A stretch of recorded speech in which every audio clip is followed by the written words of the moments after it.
And welcome back to Eyewitness Newsmakers from your local election headquarters. Andy Mahalchik along with producer Jane Ann Bugda. In this segment, we're talking to Democrat Matt Cartwright. He's the incumbent congressman in the 8th District running for re-election. First of all, welcome Congressman Cartwright to Newsmakers tonight.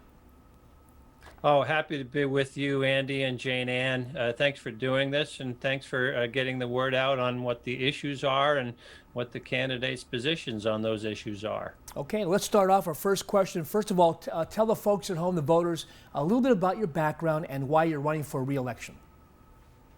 Sure. I'm Matt Cartwright. I've been living in northeastern Pennsylvania for most of my adult life. Marion and I decided to come here and raise our boys here, and we did, and it was probably the best decision I've ever made in my life, right after asking Marion to marry me. This is a wonderful area. It's an area that I fell in love with, and that I've never looked back from moving here a generation ago. The friends that I've made here, the relationships, and the values that I've picked up around here, they're irreplaceable. And it's an area that I've come to love. And it's also an area that's been hurting, and you can see it. You know, they don't expect a U.S. congressman to fix an entire economy, but our economy is hurting, and an effective U.S. congressman can do an awful lot. That's why I decided to broaden my base of helping people. And, you know, I represented families throughout northeastern Pennsylvania as a lawyer. And I thought, from Congress, I can represent everybody in northeastern Pennsylvania and really bring home our fair share of federal tax dollars and give a good shot in the arm to the economy so there's more and better paying jobs around here. That's the bottom line. That's what we need. And Congressman, the reason that we're doing this interview via Zoom is because of the COVID-19. So our first question to you tonight is, how do you think COVID-19 pandemic is being handled? Well, you'll find from statements from me that I tend to be hesitant to criticize people. Look, we're all doing on-the-job training now about how to handle a pandemic. Nobody went to school for this, except maybe epidemiologists and pandemic experts. But, you know, the people in government, a lot of them, you have to give them some slack, doing the best they could. For example, it took forever to get unemployment insurance out because they did it through the states, and the states had old websites and had to be updated. You know, self-employed people were all of a sudden eligible for unemployment insurance, but that didn't work with the state website. My office worked a lot with the people to make that happen. The PPP program, I mean, we couldn't be more grateful to our bankers they're the heroes in getting that money out. And the stimulus checks, you know, they're still being delivered. There's been a lot of mistakes along the way. My role and our office's role has been to try to rectify those things and make it better. In my view, the one thing that should have been done differently is that we should have had a national strategy, consistent, rather than one state after another doing different things, having different shutdown regimens, things like that. I would have preferred a national strategy, but we're where we are right now, and we have to move forward. And my view is, let's keep the stimulus going. The economists are telling us we're teetering on the edge of a Great Depression. We have to pay attention to that. 70% of our economy is consumer driven, so we have to get the dollars into the pockets of the consumers, keep them spending, because we're at risk at losing 80% of our restaurants, our hospitality industry, our manufacturing base. It's a dangerous time right now, and we need to come together and pass some more COVID relief and keep our economy afloat. I know you talked about the economy there. Let's move on to a lot of violence across our nation. There's been some talk and a lot of debate and discussion about defunding the police department. What's your position on police department reform and defunding the police departments across the country? Well, first of all, I have to say I couldn't be prouder of our local police in northeastern Pennsylvania. They get it. We don't have the kind of problems in our area that you see across the country, you know, in the bigger cities. And it's because our police officers understand the concept of community policing. They understand the neighborhoods they're in. They know the families that they're checking in on. And it just makes for a better climate.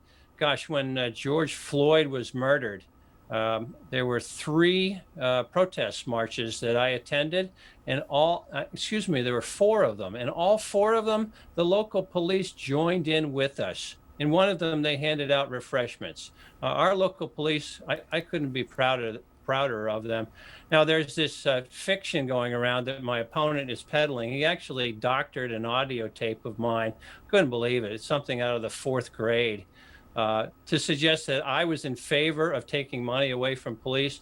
Well, if I'm trying to do that, I'm doing a pretty lousy job, because I got the Hazleton Police Department almost $1.4 million this year to hire additional police.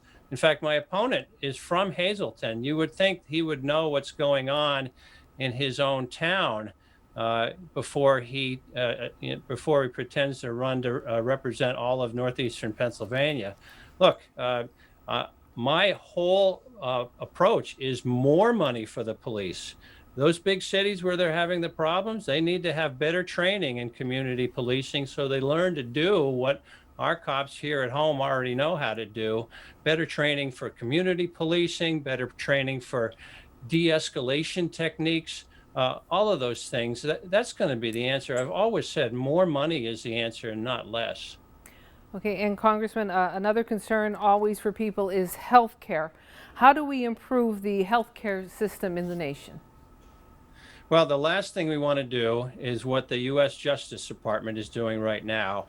And Bill Barr, he comes before my appropriations subcommittee and tries to explain that they're trying to invalidate the Patient Protection and Affordable Care Act. And I asked him, well, what's your plan if you win? And he said, well, we're the legal department. That's not our department. That's a ridiculous answer.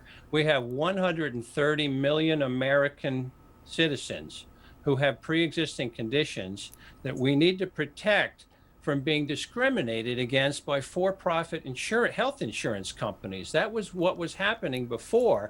If you had a pre-existing condition, you dare not change jobs because you'd lose your existing health insurance, and you end up in a situation where you have to pay exorbitant health insurance premiums.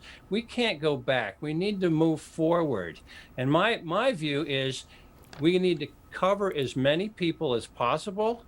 When we do that, hospitals don't go out of business. You know, in 2013, before the Medicare expansion the Medicaid expansion took place, we lost 2 hospitals in northeastern Pennsylvania.